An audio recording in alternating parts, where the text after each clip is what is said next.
محمد ضیاء اللہ چشتی، جو اپنی ہی بنائی ہوئی company the resource group international یعنی TRGI کے خلاف کھڑے ہیں۔ اور یہ کوئی عام کیس نہیں ہے؟ بالکل نہیں، یہ ایک ایسی جنگ ہے جو نیو یارک، برموڈا اور پاکستان مطلب 3 الگ الگ قانونی میدانوں میں لڑی جا رہی ہے۔ ہم خاص طور پر برموڈا کی سپریم کورٹ کے ایک حالیہ فیصلے کا تجزیہ کریں گے کیونکہ یہ کیس بہت سے سوالات اٹھاتا ہے۔ جیسے کہ نیو یارک میں طے ہونے والا ایک معاملہ برموڈا کی عدالت میں کیوں پہنچا، اور پھر اس میں پاکستان میں چل رہے ایک بالکل مختلف مقدمے کا کیا تعلق ہے۔ ٹھیک۔ اچھا، تو اس پوری کہانی کو سمجھنے کے لیے ہمیں تھوڑا پیچھے جانا ہوگا۔ جی، 2005 میں یہ سب ایک معاہدے سے شروع ہوا، پریفرڈ اسٹاک پرچیز ایگریمنٹ یا SPA۔ یہ کیا تھا اور اتنا اہم کیوں تھا؟ دیکھیں، یہ معاہدہ تب ہوا جب امریکن انٹرنیشنل گروپ یعنی AIG، جو کہ ایک بہت بڑا ادارہ ہے، بہت بڑا، انہوں نے TRGI میں $30 ملین کی ایک بڑی سرمایہ کاری کی۔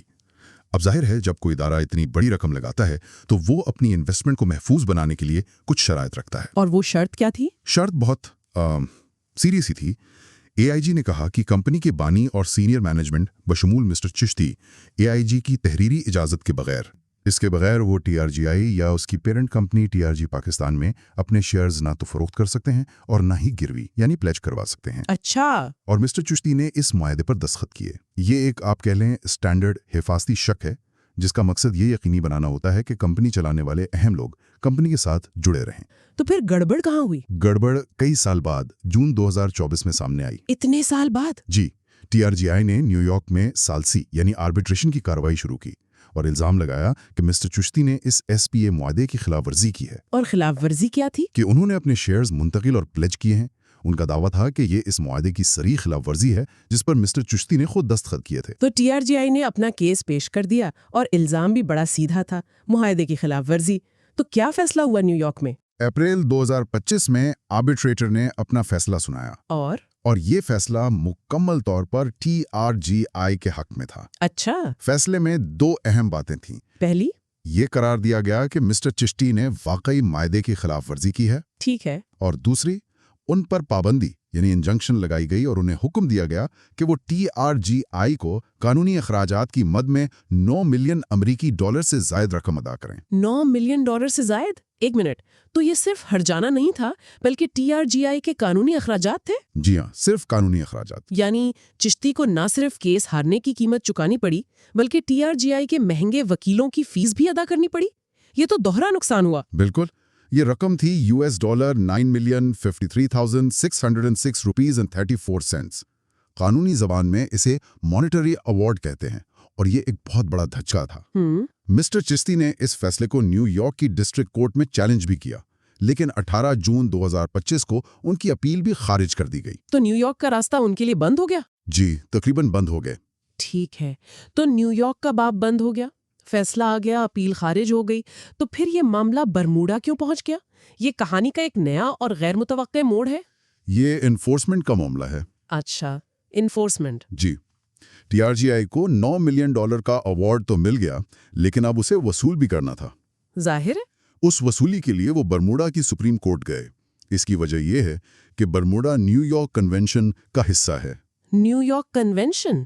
یہ کیا چیز ہے؟ اسے یوں سمجھیں کہ یہ دنیا بھر کی عدالتوں کا ایک طرح کا جنٹلمنز ایگریمنٹ ہے۔ اچھا۔ اس بین الاقوامی معاہدے کے تحت دستخط کرنے والے ممالک، جن میں برموڈا بھی شامل ہے، ایک دوسرے کے ثالثی فیصلوں کو تسلیم کرتے ہیں اور انہیں اپنے عدالتی فیصلوں کی طرح نافذ کرتے ہیں۔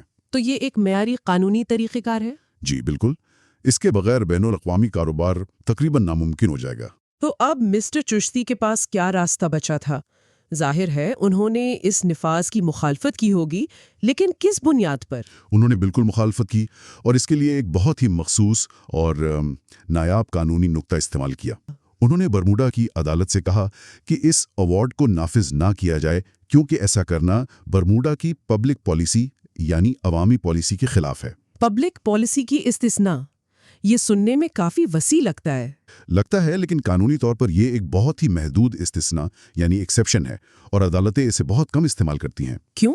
کیونکہ اگر ہر ملک مقامی پالیسی کی بنیاد پر بین الاقوامی فیصلوں کو مسترد کرنا شروع کر دے تو عالمی تجارت اور معاہدوں کا پورا نظام ہی خطرے میں پڑ جائے گا۔ صحیح۔ اس لیے عدالتیں اسے صرف انتہائی سنگین معاملات کے لیے رکھتی ہیں۔ اس کا اطلاق صرف ان انتہائی غیر معمولی صورتوں میں ہوتا ہے جہاں کسی فیصلے کو نافذ کرنا عدالت کی ضمیر کو جھنجھوڑ دے، یعنی شاکس دی کانشنس۔ جیسے کہ کوئی غیر قانونی کام؟ بالکل، جیسے اگر ثالثی کا فیصلہ کسی رشوت کے معاہدے پر مبنی ہو تو عدالت اسے نافذ کرنے سے انکار کر سکتی ہے۔ مسٹر چشتی کا دعویٰ تھا کہ یہ کیس بھی اسی زمرے میں آتا ہے۔ اچھا، تو اب کہانی میں پاکستان کا زاویہ بھی آ گیا۔ یہ تو ایسا ہے جیسے شطرنج کی بساط پر ایک نیا طاقتور کھلاڑی آ گیا ہو۔ جی، یہی ان کے دفاع کا مرکزی نقطہ تھا۔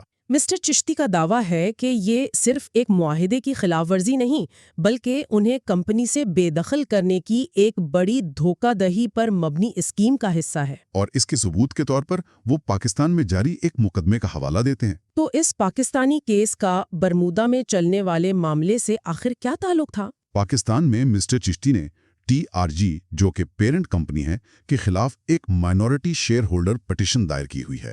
Minority share holders petition?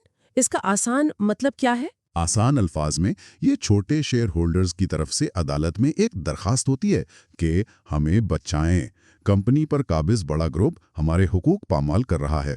اور ان کا بنیادی الزام کیا تھا؟ الزام یہ تھا کہ TRGP کا بورڈ آف ڈائریکٹرز، جس کے زیادہ تر اراکین TRGI کے بورڈ پر بھی ہیں، چھوٹے شیئر ہولڈرز پر ظلم یعنی اوپریشن کر رہا ہے۔ اور اس آپریشن کی تفصیلات کیا تھیں؟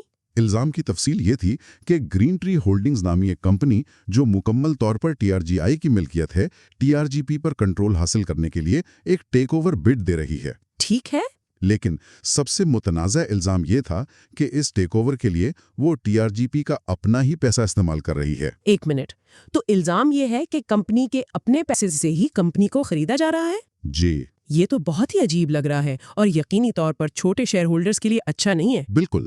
تکنیکی زبان میں اس عمل کو فائنینشیل اسسٹنس کہا جاتا ہے، اور یہ پاکستان کے کمپنی قوانین کے تحت غیر قانونی ہے۔ یہ ایک کلاسک کارپوریٹ گورننس کا مسئلہ ہے، جہاں الزام یہ ہے کہ کمپنی کی مینجمنٹ اپنے فائدے کے لیے کمپنی کے وسائل کا غلط استعمال کر رہی ہے۔ اور پاکستانی عدالت نے اس پر کیا کہا؟ کیا انہوں نے اس دلیل کو مانا؟ سندھ ہائی کورٹ نے ابتدائی طور پر مسٹر چشتی کے موقف سے اتفاق کیا۔ اچھا۔ جی، 2 جون 2025 کے اپنے فیصلے میں عدالت نے TRGP کے بورڈ کے اقدامات کو اوپریسو اور غیر قانونی اور دھوکہ دہی پر مبنی یعنی ان لافل اینڈ فراڈولنٹ جیسے سخت الفاظ میں بیان کیا۔ واہ! یہی نہیں، عدالت نے گرین ٹری کی ٹیک اوور بڈ کو روکنے کے لیے حکم امتناع یعنی انجنکشن بھی جاری کر دیا۔ یہ مسٹر چشتی کے لیے ایک بہت بڑی قانونی جیت تھی۔ تو مسٹر چشتی نے برمودا کی عدالت میں یہی کہا کہ دیکھیں، پاکستان کی عدالت بھی کہہ رہی ہے کہ یہ لوگ فراڈ کر رہے ہیں۔ بالکل۔ آپ اس $9 ملین کے ایوارڈ کو نافذ نہیں کر سکتے کیونکہ یہ اسی بڑے غیر قانونی اسکیم کا حصہ ہے۔ یہ ایک مضبوط جذباتی دلیل لگتی ہے۔ جی، ان کی قانونی ٹیم نے یہی موقف اختیار کیا کہ نیو یارک کے ایوارڈ کا نفاذ دراصل اس بڑی دھوکہ دہی کی اسکیم کو آگے بڑھانے کے مترادف ہوگا، اور ایسا کرنا برمودا کی پبلک پالیسی کے خلاف ہوگا۔ تو برمودا کے جج جسٹس مارٹن کے سامنے یہ ایک بہت ہی پیچیدہ صورتحال تھی۔ بہت زیادہ۔ ایک طرف نیو یارک کا ایک صاف اور واضح ثالثی فیصلہ، دوسری طرف پاکستان کی ایک عدالت کی طرف سے فراڈ اور ظلم کے سنگین الزامات۔ انہوں نے اس گتھی کو کیسے سلجھایا؟ برمودا کی عدالت نے مسٹر چشتی کے دلائل کو مکمل طور پر مسترد کر دیا۔ مکمل طور پر؟ جی، جج نے اپنے فیصلے میں اس کی 3 بنیادی وجوہات بیان کی، اور ہر وجہ کارپوریٹ قانون کے ایک اہم اصول پر مبنی تھی۔ ٹھیک ہے، آئیے ان وجوہات کا ایک ایک کر کے جائزہ لیتے ہیں۔ پہلی وجہ کیا تھی؟ پہلی وجہ یہ تھی کہ جج کے نزدیک ان دونوں مقدمات میں کوئی قانونی تعلق نہیں تھا۔ کوئی تعلق نہیں؟ جی، انہوں نے واضح کیا کہ نیو یارک کے آربیٹریشن کا تعلق 2005 کے ایک SPA معاہدے کی خلاف ورزی سے ہے، جو ایک دہائی سے بھی پرانا معاملہ ہے، جبکہ پاکستان کا کیس 2021 کے بعد ہونے والی مبینہ کارپوریٹ بد انتظامی اور فائنینشیل اسسٹنس سے متعلق ہے۔ تو جج کے مطابق یہ 2 بالکل الگ الگ کہانیاں ہیں؟ بالکل، 2 الگ قانونی معاملات جن کے حقائق، وقت اور فریقین مختلف ہیں۔ ایک کا دوسرے پر کوئی قانونی اثر نہیں۔ یہ ایک بہت واضح تفریق ہے، لیکن ایک عام سرمایہ کار کے لیے یہ سمجھنا مشکل ہے۔ ایک طرف پاکستان کی عدالت کہہ رہی ہے کہ کمپنی میں دھوکہ دہی ہو رہی ہے، جی، اور دوسری طرف برمودا کی عدالت اسی کمپنی گروپ کو لاکھوں ڈالر دلوا رہی ہے۔ یہ ایک بہت اہم نقطہ ہے، لیکن قانون اسی طرح کام کرتا ہے۔ عدالتیں بڑی تصویر کے بجائے اپنے سامنے موجود قانونی سوال پر توجہ مرکوز کرتی ہیں۔ ٹھیک ہے۔